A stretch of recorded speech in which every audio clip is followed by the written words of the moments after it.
Acá muestro la metodología de cómo escribir las fórmulas de Lewis. Primero, lo que se hace es escribir el símbolo del átomo central. En este caso se coloca en la parte del centro y alrededor de él se van a distribuir los átomos de los demás. Y ellos se distribuyen alrededor de este átomo central. Normalmente los átomos centrales o principales que son más comunes se encuentran el carbono, el nitrógeno, el fósforo, el azufre y el oxígeno. En el caso del oxígeno, por ejemplo, cuando se forma una molécula de agua, el oxígeno es el elemento central. Por esa razón es que el oxígeno queda en la parte de en medio de la estructura de Lewis. En el caso del ácido hipocloroso, el oxígeno se encuentra en la parte de en medio y alrededor se encuentra un átomo de hidrógeno y un átomo de cloro. Y también, por ejemplo, en el caso del ozono. Ahora bien, después de eso, después de haber centrado o ubicado el átomo central y haberlo ubicado en la parte de en medio, se calcula el número total de electrones.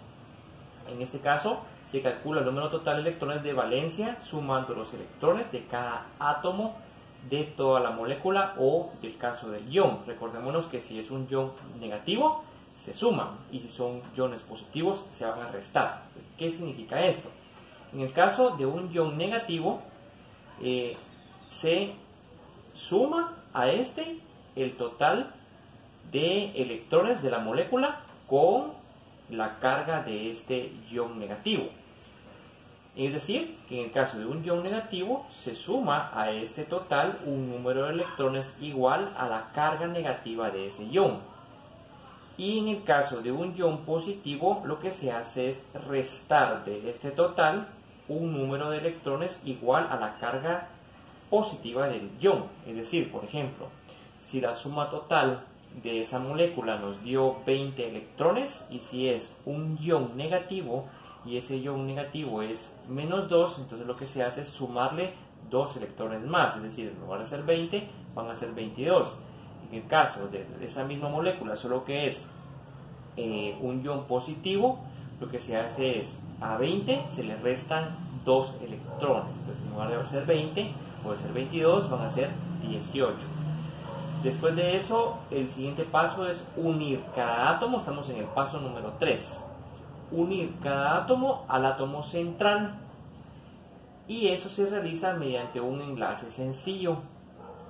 Se distribuye los electrones restantes alrededor de todos los átomos para poder completar su octeto. Entonces, por esa razón, dice ahí, se distribuyen los electrones restantes para formar un octeto. En torno a cada átomo, recordémonos siempre que hay ciertas excepciones, por ejemplo en el caso del hidrógeno. Entonces la idea de esto es formar a través de enlaces simples octetos para cada elemento. En estructuras grandes, como por ejemplo con hidrógeno, en el caso del ácido sulfúrico, lo que se hace en ese caso es de que como sabemos de que el azufre es un átomo central, digamos, el hidrógeno y el oxígeno se van hacia la parte de en medio, y los átomos de hidrógeno se enlazan al oxígeno. Es decir, que primero en el caso del ácido sulfúrico, el hidrógeno busca el oxígeno y el oxígeno busca el azufre, el que a su vez se enlaza al átomo central. Y como punto número 4, si el total de electrones disponibles es menor que el número necesario para completar su octeto, entonces lo que se hace es desplazar los pares de electrones externos no compartidos para formar uno o más dobles o triples enlaces. Es decir, si quedan pendientes, quedan sobrantes electrones o pares de electrones, lo que se hace es formar enlaces dobles o enlaces triples. Hay un doble enlace en la estructura cuando hacen falta 2 electrones, estamos hablando de electrones que faltan, y cuando hacen falta 4 electrones indica la presencia de 2 enlaces simples, o pueden haber enlaces triples. Entonces de esta forma es el procedimiento para realizar las estructuras de Lewis o cómo escribir una estructura o una fórmula de Lewis. A continuación vamos a ver un ejemplo aplicado a este procedimiento.